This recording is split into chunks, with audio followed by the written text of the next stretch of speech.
The costs of natural disasters are rising rapidly on our coasts, mostly from population growth and poor development choices, but increasingly from climate change as well.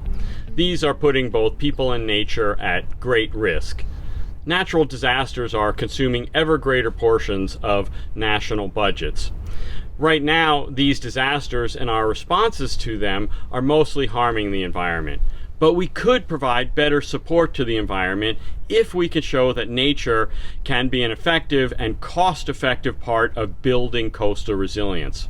The good news is that we can, and many of the talks in this ADB thematic track can help show us how. As I said, our coastlines are being very badly impacted. A lot of that is in part because we love our coast too much and we've had too much development along those, creating all sorts of impacts to our natural coastal environments. We've seen huge losses of these coastal habitats, and I'm just going to show you a few examples of those. Oyster reefs are probably the single most impacted ecosystem globally, and we've lost more than 85% of those ecosystems all around the world. Mangroves, a wetland, have also been quite badly impacted, particularly around the early 2000s with the growth of aquaculture, and because of farming and development choices, we were losing about 4% of our global mangroves in that time period. More recently, we've slowed those impacts, which is actually very hopeful news, showing that we can do that. But overall, we are still losing mangroves globally. With climate change, we're going to see ever-increasing impacts to some of these coastal habitats, everything from increasing heat to acidification and many other impacts that are really going to strain our coastal habitats. We probably see those most in the recent bleaching of coral reefs all around the world, and very serious impacts to them. These habitats provide many values and benefits to us. I'm showing you an example from mangroves of the many different kinds of services, ecosystem services, that we receive from them. Those include fisheries, recreation, carbon sequestration. And in this talk, what I'm going to focus most on is the coastal protection benefits that these habitats provide. Those benefits are particularly important because we know that storms and sea levels are rising globally and creating ever more stresses to both people and nature. In order to be able to estimate and value the benefits provided by these habitats, we've got to use rigorous hydrodynamic and economic approaches. And we can, and I'm showing you what to an engineer or to an insurer would be a very standard approach for estimating the benefits provided by some sort of coastal defense, whether that was artificial or natural.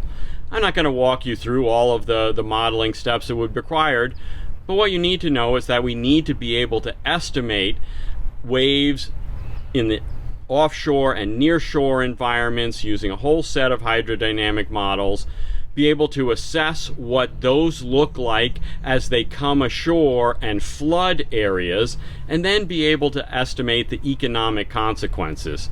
And we do that both with and without habitats like mangroves.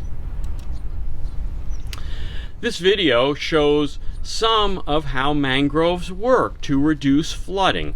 They work principally by reducing wave energy, but also surge. And ultimately, you see very low water levels on the backsides of mangroves if we have significant enough mangrove belts. And I know that we've used this video with decision makers in the Philippines and find it very useful. Even though I will show you a lot of numbers, sometimes seeing the visual effects is very important. In all of the kinds of results that I'm going to show you, we do very rigorous flood estimates. And this is an example here for mangroves in the Bahamas of the kind of flood mapping that rests behind all of the figures that I'm going to show you. And so it's very detailed flood mapping.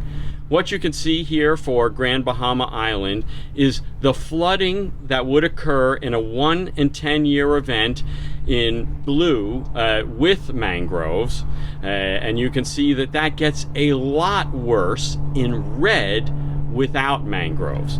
And we estimate the differences between these two flood envelopes for a variety of storm events, your 1 in 10 year, your 1 in 25 year, 1 in 100 year events, all throughout the globe.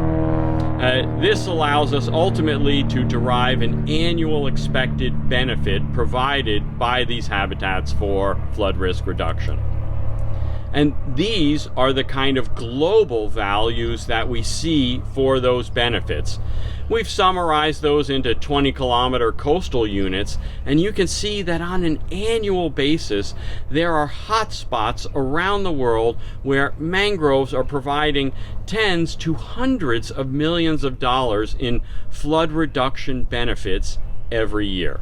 Really important, and we can identify where we should act to conserve mangroves for these benefits. I'm going to be talking a lot about dollar figures and the like, but it's very important to know that we can also assess how important mangroves and other coastal habitats are to some of our most vulnerable populations.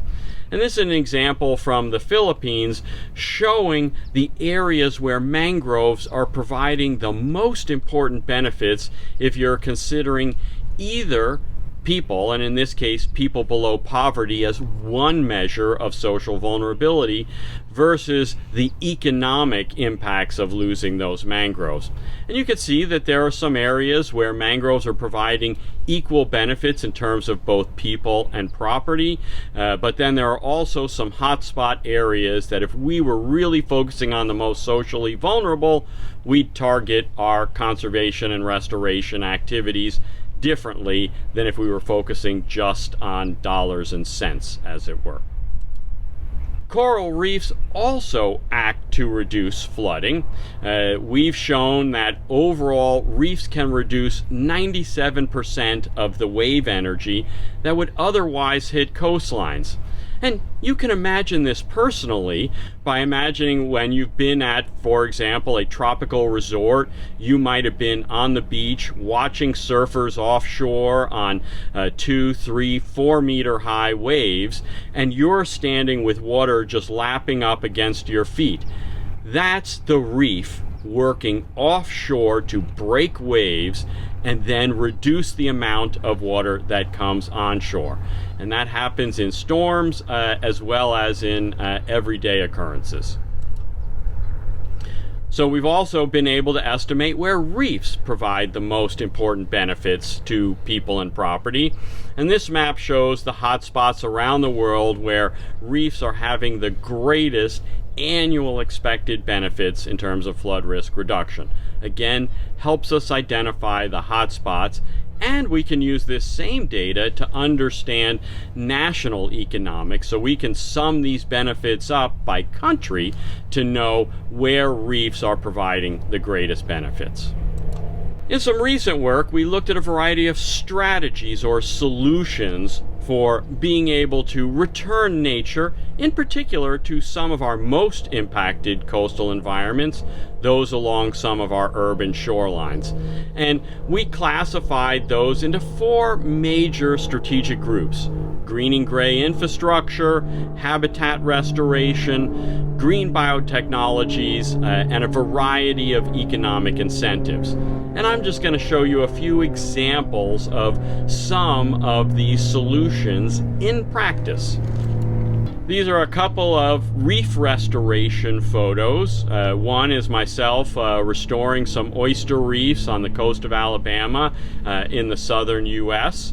And another is from a coral reef restoration project in Grenada, where we worked with the local communities to restore reefs that had been recently lost. And you can see that that restoration starts to work for wave breaking, erosion reduction, and flood prevention right away.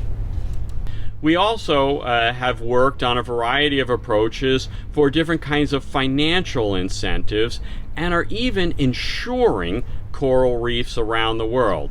One of the first examples, or the first example of that, was the Mexico reef insurance policy, insuring some of the reefs near Cancun. So if they were damaged by storm events, there would be a payout to help in their restoration.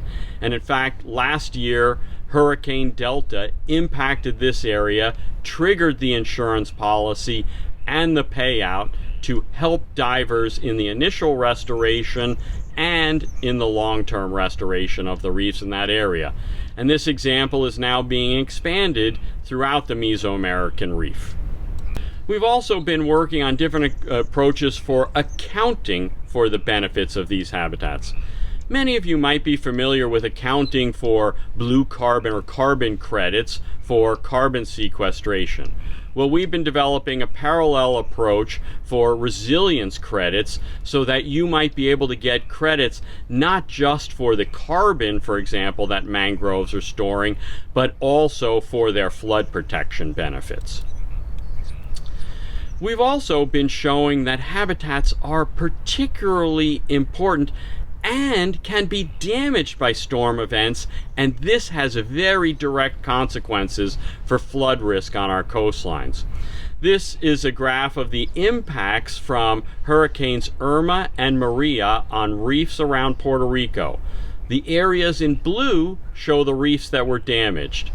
The white bars show the risk in the 100-year floodplain before the storm event, and the colored tops on those bars, the yellow, orange, and red tops, show the additional risks that those areas now face because of damages to the reefs.